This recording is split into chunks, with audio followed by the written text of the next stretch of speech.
Ah, frères et sœurs, c'est pour nous une grande fête aujourd'hui, parce que nous rendons grâce à Dieu pour les saints qu'il a donnés à son Église, et pour la sainteté qu'il donne à son Église, la sainteté qu'il vous donne. En fait, aujourd'hui, c'est l'occasion de peut-être se focaliser sur une grâce qui contient en fait toutes les grâces, qu'on appelle la grâce de la sainteté. La première chose que j'aimerais rappeler en guise de préambule, c'est que vous êtes tous appelés à devenir des saints. J'entends trop des gens qui me disent « Ah non, mon père, c'est pas pour moi. Je pourrai jamais devenir un saint. » Alors vous avez raison, si vous pensez ça. Oui, c'est vrai, vous ne pourrez jamais devenir un saint. Vous ne pourrez jamais devenir un saint par vous-même. Parce qu'effectivement, quand vous regardez votre propre vie, parfois votre propre misère qui vous accable, vos fragilités, vos péchés, vous vous dites « Je ne peux pas devenir un saint, je ne suis pas un saint. » Attention, Dieu veut faire de vous des saints. Ça commence par Dieu, la sainteté. Celui qui est saint, c'est Dieu lui-même. Quand il fait de vous des saints, il vous donne ce qu'il est. Je vous invite à noter ce que je peux dire, si vous pouvez.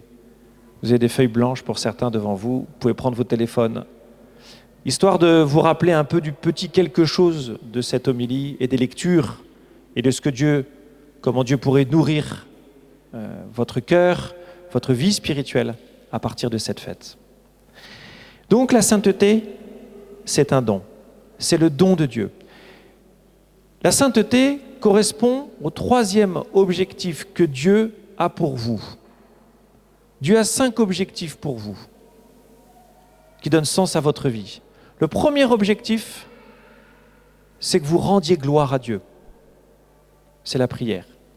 Le deuxième objectif, c'est que vous apparteniez à la famille de Dieu. C'est l'Église. C'est de vivre en frères et sœurs. Et le troisième objectif, c'est que vous soyez des saints. C'est-à-dire que vous ressembliez à Jésus, que vous pensiez comme lui, que vous ayez les mêmes valeurs que lui, que vous ayez un caractère semblable à lui. Dieu veut faire de vous des saints. Le quatrième objectif, c'est que vous appreniez à servir, c'est que vous serviez. Et le cinquième objectif, c'est que vous soyez des missionnaires. Voilà, la sainteté, c'est la maturité spirituelle qui est donnée par Dieu. Si c'est un don, retenez ça, si c'est un don, elle n'est pas à acquérir, elle est à recevoir. Et c'est ça le difficile. Parce que nous pensons spontanément que nous devrions l'acquérir. Grandir en sainteté, nous pensons que ça passera par nos actes. Non, la sainteté se reçoit de la part de Dieu.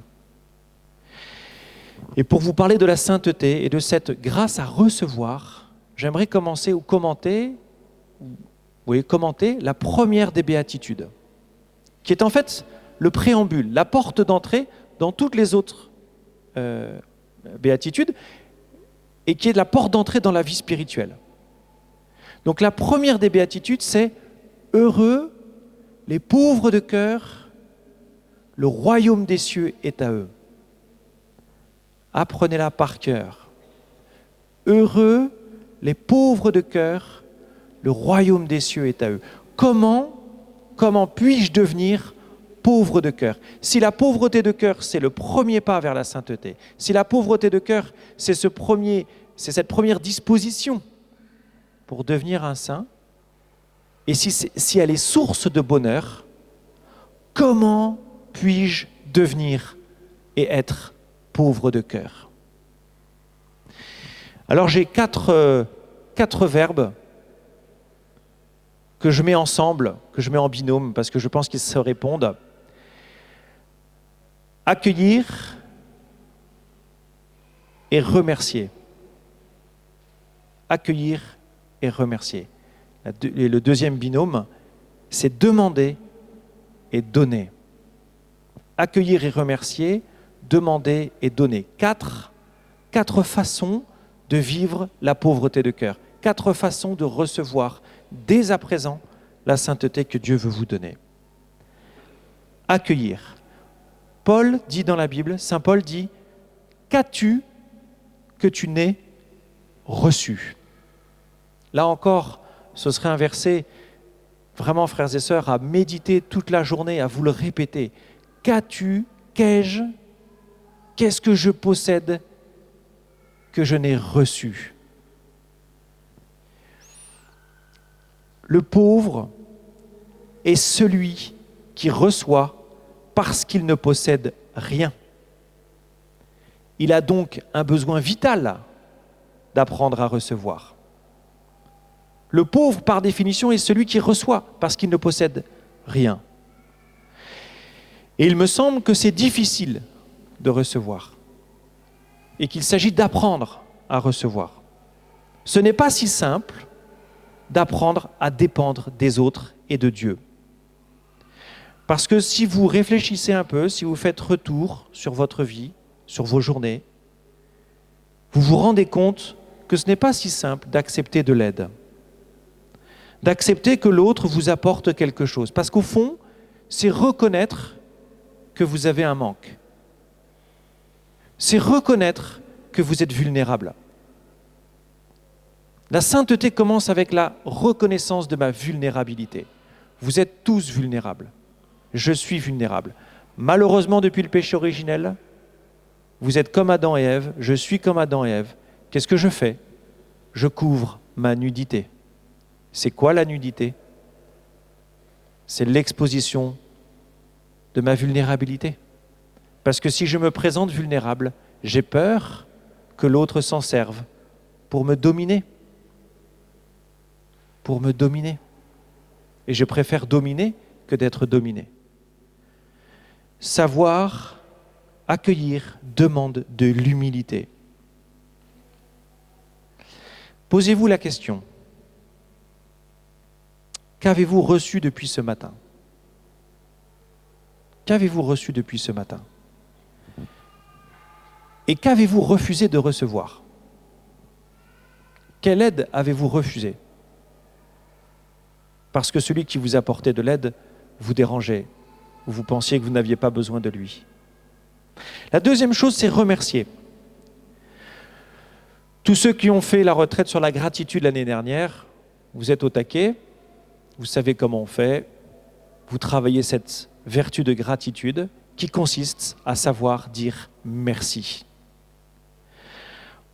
Savoir remercier. Vivre dans la gratitude est une nouvelle manière de regarder la vie. Apprendre à dire merci change votre regard, et même dans l'épreuve. Là encore, comme dit saint Paul, tout contribue au bien de ceux qui aiment Dieu.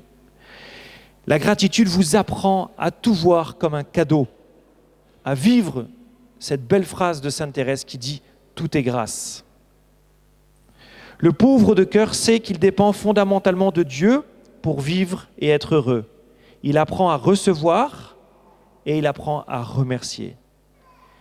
Ainsi, il est dans la gratitude, il dit merci à Dieu, non pas sans doute s'il est dans l'épreuve pour l'épreuve elle-même, mais pour ce qu'il apprend, pour ce qu'il reçoit dans l'épreuve.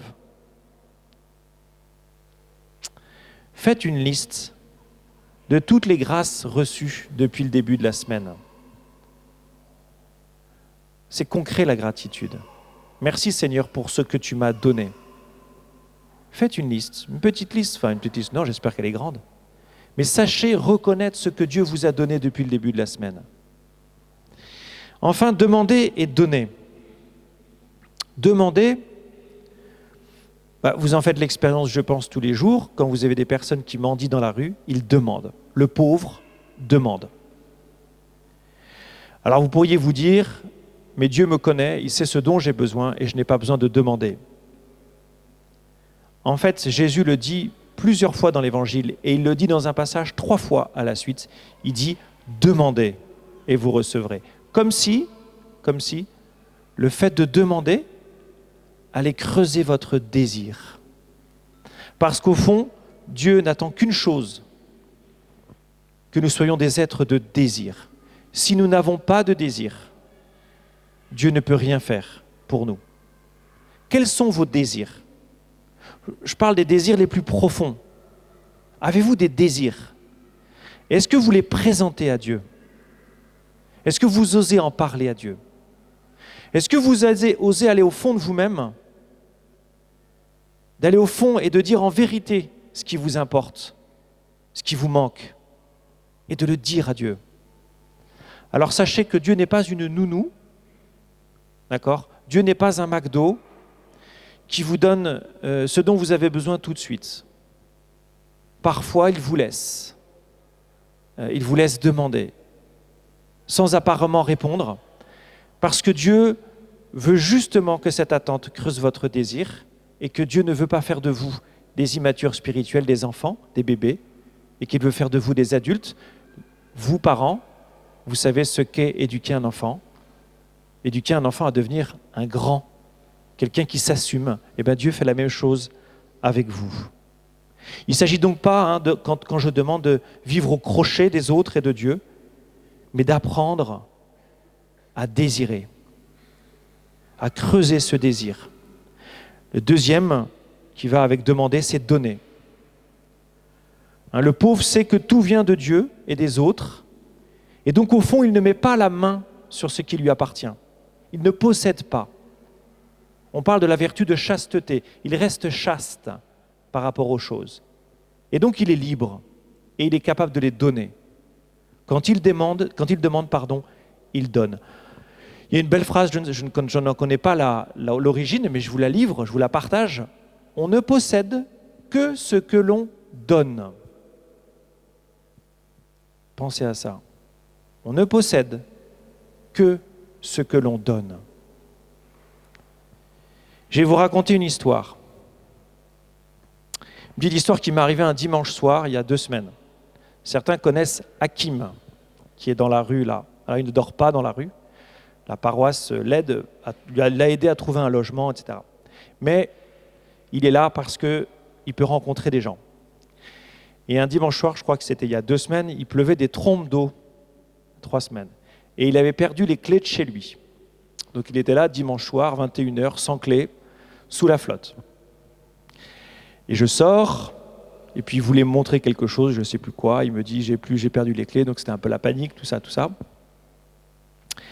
Et j'étais en pull, donc il pleuvait, je n'avais pas de manteau. Mais lui avait un bon manteau qu'on lui avait donné. Et bien il n'a cessé de me dire, « Père, vous ne voulez pas mon manteau ?» J'ai refusé. Et en remontant, je me suis dit, j'ai pris une leçon.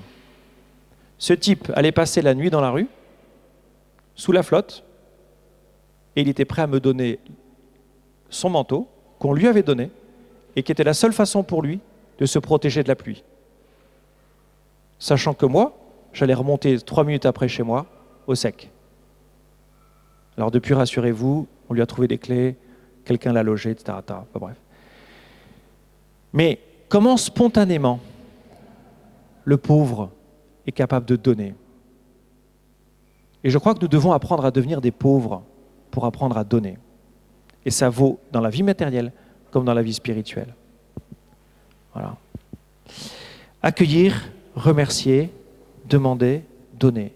3 actions qui ouvrent le cœur à la pauvreté spirituelle. Une pauvreté qui est mature, une pauvreté de celui qui se sait dépendant de Dieu tout en se mettant à son service. La pauvreté n'est pas un prétexte pour mettre Dieu ou les autres au service de mes besoins ou de mes caprices. Celui qui grandit dans la pauvreté de cœur grandit dans le service, dans le don. Il cesse de se regarder et de se mettre au centre. Le pauvre de cœur vit avec Dieu, il vit par Dieu et il vit en Dieu.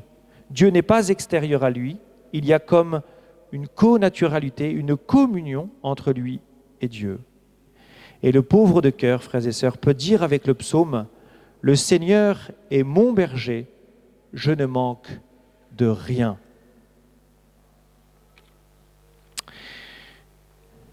Dieu notre Père,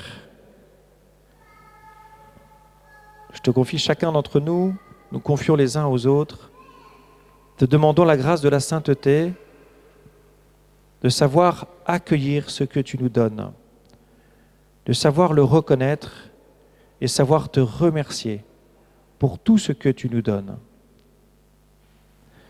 Seigneur, merci pour toutes les grâces reçues depuis le début de cette semaine, celles que j'ai vues et celles que je n'ai pas vues.